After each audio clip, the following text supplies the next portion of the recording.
Kasi kategram yung kay Kuya Luis, kung bakit hindi ganun. Though syempre may lungkot pa rin ano, pero hindi siya ganun ka-controversial. Kasi nga, maayos po yung naging usapan. Tsaka wala tayong pangamba. Kasi alam natin na yung pamilya niya mismo ang gagabay sa kanya. No? Kamukha, syempre kamukha ngayon. Diba? Hindi natin alam kung saan na ba napupunta yung bata. Minsan daw na kay Nanay Apple, minsan daw nasa iba base sa nakikita ko natin sa mga post ko nila. Sana makabalik si Kuya Luis sa inyo, sabi ni John Cuevas. Sa setup po kasi ni Kuya Luis, hindi po kasi hindi po mahirap, hindi po alam yun, dahil hindi po nag-cause ng ganitong kagulo. No? Kumbaga yung Kuya Luis natin maluwag sa ating kalooban. Na halimbawa, di ba, talagang ni Luis yung mga decision niya, iayos niya yung mga So yung mga ganyan katekra, madali pong mapag-usapan. Kumbaga wala nang mga sakitan pa, wala nang mga pang nangyayari. Sa tingin ko, totoo yan.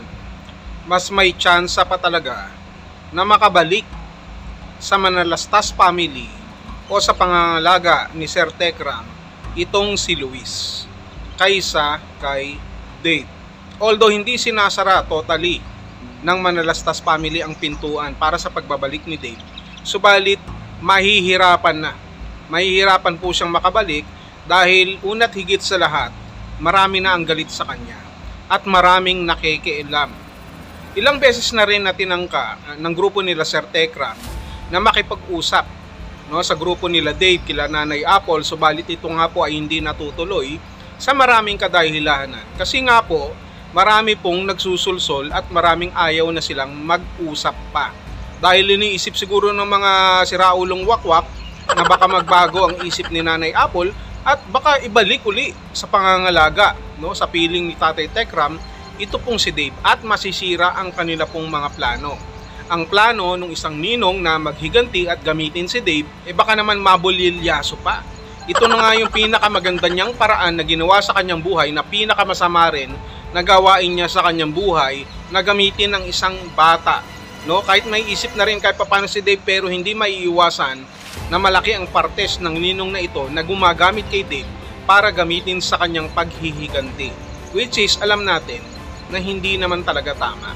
Kaya nga dahil sa mga pagkakataon na ganito, hindi maiiwasan na mag-isip ang nakakarami sa atin na malabo nang makabalik pa si Dave. Ayaw nga makipag-usap di ba? Ayaw makipag-usap ng grupo nila kahit doon pa sa barangay. Hindi natin alam kung anong kinakatakot nila, nagsisinungaling pa sila na pumunta daw sa barangay. Tapos wala naman, yung pala yung nagbalita, sino yun, yung Daisy, siraulo naman pala, malapit na sa dapit hapon ng kanyang buhay, hindi pa gumagawa ng tama, nagsisinungaling pa. Kaya marami tayong dapat i-consider. Gustuhin man natin na makabalik sa piling nila Tatay Tekram itong si Dave. Lalo na ngayon, syempre hindi maiiwasan. Malapit na ang birthday ni Dave, bukas na. At yung mga magagandang memories ay hindi yan nakakalimutan nila Tatay Tekram. Pero wala na tayong magagawa, nandiyan na yan. At kinuha po siya ng mga alien na mga halangang bituka at kaluluwa. So, it's about time na lang na mag-move on at hayaan. At ang pakikipag-usap naman kasi na gustong gawin ng grupo nila Tatay Tekram ay para sa pag-aayos. Hindi naman para doon pa bawiin pa o kung ano man yan. Kung hindi para magkaroon ng maayos na closure at maging malinaw sa panig ng bawat isa. Magkaroon ng arrangement at para hindi na rin nagkakaroon pa ng mga problema. Yun, ang problema nga lang yung mga nakapaligid kay Dave. At dito kay Luis, mas madaling makakabalik si Luis kagaya nga ng napag-uusapan na kung babalik si Luis ay walang magiging problema kasi may maayos na pag-uusap, wala namang totally na bitterness at nandoon yung maayos pa rin na komunikasyon sa pagitan ng nanay ni Luis at ng nila Tatay Tekram. Samantalang dito kay Dave, si Nanay Apple ayaw nang makipag-usap, baka ang gusto kasi ni Nanay Apple panindigan yung kasabihan na one apple a day keeps the doctor away. Pero dito baliktad, yung mga doktor na nagpapagaling sa ating mga kahirapan, sa kahirapan ng buhay ng isang tao na kagaya nila Sir Tekram ng Manalastas family ay ang nilalayuan ngayon ni Nanay Apple. So sa pagkakataon na ito, ang lumalayo naman yung Apple, si Nanay Apple dito sa mga doktor ng kahirapan. 'Di ba? Dito kay Luis, alam natin na kahit papano naaalagaan siya ng kanyang nanay mismo. Yung kanyang magulang mismo ang nag-aalaga sa kanya. Kaya walang iniintindi at walang pinag-aalala masyado ang grupo nila Sir Tekram kung ano ang kalagayan ni Luis. Samantalang dito kay Dave, hindi magulang ang nag-aalaga sa kanya ngayon, no? Hindi halos si Nanay Apple. Kahit sa sinasabi pa nilang nandoon minsan kay Nanay Apple, minsan nandoon, pero hindi natin alam sapagkat hindi magulang talaga ang nag-handle ngayon kay Dave, kung hindi mga magugulang. Hindi magulang kung hindi mga magugulang. Hindi kagaya ng nanay ni Luis.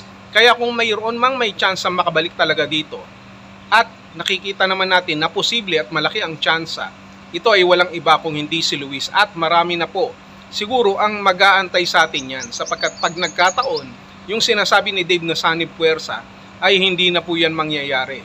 Dahil makikita na lang natin sa mga susunod na araw o panahon, posible ang pagbabalik ni Luis sa pamilya ng Manalastas sa piling ni Tatay Tekram. At yan siyempre ang ating aabangan, ang pagbabalik ni Luis sa piling ni Tatay Tekram.